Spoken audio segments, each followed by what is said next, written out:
Hello, I'm teacher Karina, and I'm here to share some information with you about Ernest Hemingway. Nobel Prize winner Ernest Hemingway is seen as one of the great American 20th century novelists and is known for works like A Farewell to Arms and The Old Man and the Sea. Ernest Hemingway was one of the most important writers of the 20th century. He revolutionized the idea of what an American author was, and he was a bigger celebrity in his day and age than we could probably conceive of now. He was the Lady Gaga of his era. Ernest Miller Hemingway was born in Oak Park, Illinois on July 21st, 1899. As a young man, Hemingway worked on his school newspaper, and then on graduation, instead of going to college, he went directly to work on newspapers in Kansas City. That background in journalism had a lot to do with his later literary style. Ernest Hemingway's writing style was significant because he was so brief and seemingly straightforward. Whereas other writers were writing very long sentences, Hemingway came in and stamped on them with his short little sentences, like army boots.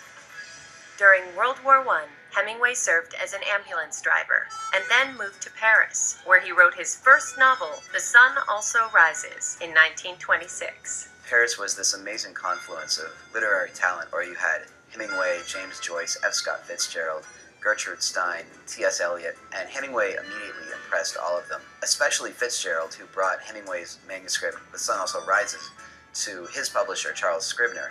If it hadn't been for Fitzgerald, Hemingway might not be a household name now.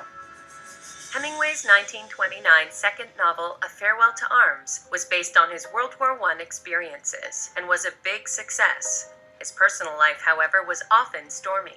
Hemingway had this pathological thing where as soon as he married one woman, he fell in love with another one, usually a much younger one, and this happened over and over. Ernest Hemingway was married 4 times. With his first wife, Hadley, they had a son, John. With his second wife, Pauline, he had 2 sons, Patrick and Gregory. He was then married to the journalist Martha Gellhorn, and then finally to Mary Welsh.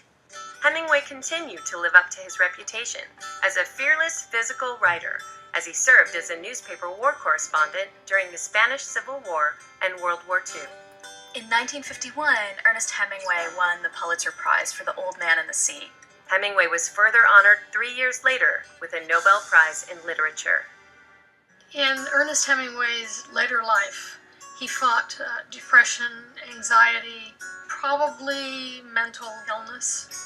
Hemingway suffered from alcoholism, suffered from an ongoing battle with inner demons in his life. It started to take an intense mental toll.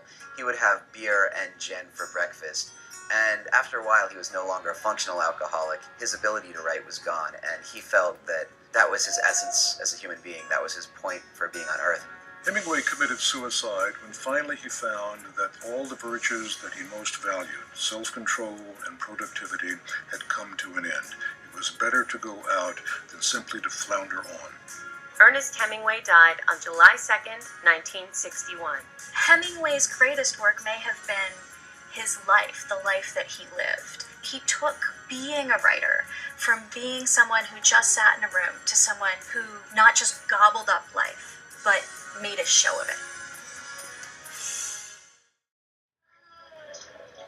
In 1953, Hemingway and Mary traveled to Africa on a photo safari for Look magazine. While still in Africa in 1954, Hemingway was involved in 2 plane crashes, the second of which had newspapers reporting his death. After his accident, a physically shaken Hemingway returned to Cuba. In the midst of his recovery, Hemingway received the award which he had downplayed yet quietly coveted his entire writing career.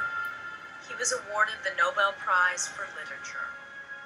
Receiving the Nobel Prize was considered the crowning achievement of an entire career. I mean, it would be like being canonized within your lifetime, which of course cannot happen. But for a writer, it can almost happen. And I think the closest is to be the recipient of the Nobel Prize.